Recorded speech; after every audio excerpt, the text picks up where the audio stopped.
ပေးထားတဲ့ဂရီတွေကိုမိလော်နေတဲ့နိုင်ငံရေးသမားတွေကိုတန်လောင်အိမ်ထဲထည့်ပြီးမိသေးကိုအားရပါရနှစ်ပစ်တဲ့ပွဲတော်တစ်ခုရှိတယ်ဆိုတာသင်သိပါသလား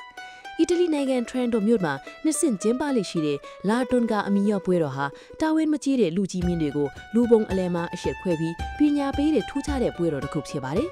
ဒီပွဲမှာတရားသူကြီးနဲ့ရှိနေတွေကနေပြီးတစ်နှစ်ပတ်လုံးပောက်ကရလှုပ်ထားတဲ့ဒါမှမဟုတ်ကတိမတီတဲ့လူကြီးမင်းတွေရဲ့အမားတွေကိုဖော်ထုတ်စစ်ဆေးကြပါတယ်။အဲ့ဒီနောက်အပစ်ချီတွေလို့ဆုံးဖြတ်လိုက်တာနဲ့တမျိုးလုံးမှာဝိုင်းကြည့်နေတဲ့ရှိမှတင်ဖြစ်တန်စီရင်ခြင်းခံရပါတော့တယ်။အပစ်ချီသူကိုတန်လောင်အိမ်ထဲထည့်ပြီးအီးဆက်နေတဲ့ Adish မြစ်ထဲကိုသုံးကြိမ်တီတီအားရပါရနှစ်ပေးလိုက်တာပါ။ဒါဆလီရာစီကလည်းရှိခဲ့တဲ့အပြစ်ပေးနီးဟောင်းကိုပျော်ပွဲရွှင်ပွဲအဖြစ်ပြောင်းလဲကျင်းပတာဖြစ်ပါတယ်။အခုခေတ်မှာတော့လူကိုယ်တိုင်အစားအယုတ်ကိုပဲအသုံးပြုပြီးနှစ်ကြတာဖြစ်ပါတယ်။ဒီရိုးရရဲ့ရည်ရွယ်ချက်ကတော့ရှင်းပါတယ်။စကားတစ်မျိုးအလုပ်တစ်မျိုးလုပ်တဲ့သူတွေကိုလူတို့ကခွင့်မလွတ်ဘူးဆိုတာကိုသတိပေးတာပါ။ဆိုရှယ်မီဒီယာပေါ်မှာဆဲနေတဲ့အစားလက်တွေ့ကြလောင်ပြောင်အရှက်ခွဲပြီးတာဝန်ယူဖို့တောင်းဆိုတဲ့နီလန်တစ်ခုလည်းထည့်ပါတယ်။တခါတလေကြတွေစားတွေစကားတွေနဲ့ပြောနေတာထက်ဆိုင်ရင်အေးဆက်နေတဲ့မိကြီးထဲမှာခေါင်းနစ်ပြီးအေးမြသွားအောင်လုပ်ပေးလိုက်တာကပိုထိရောက်တယ်လို့ဒေတာကန်တွေကယုံကြည်ကြပါတယ်။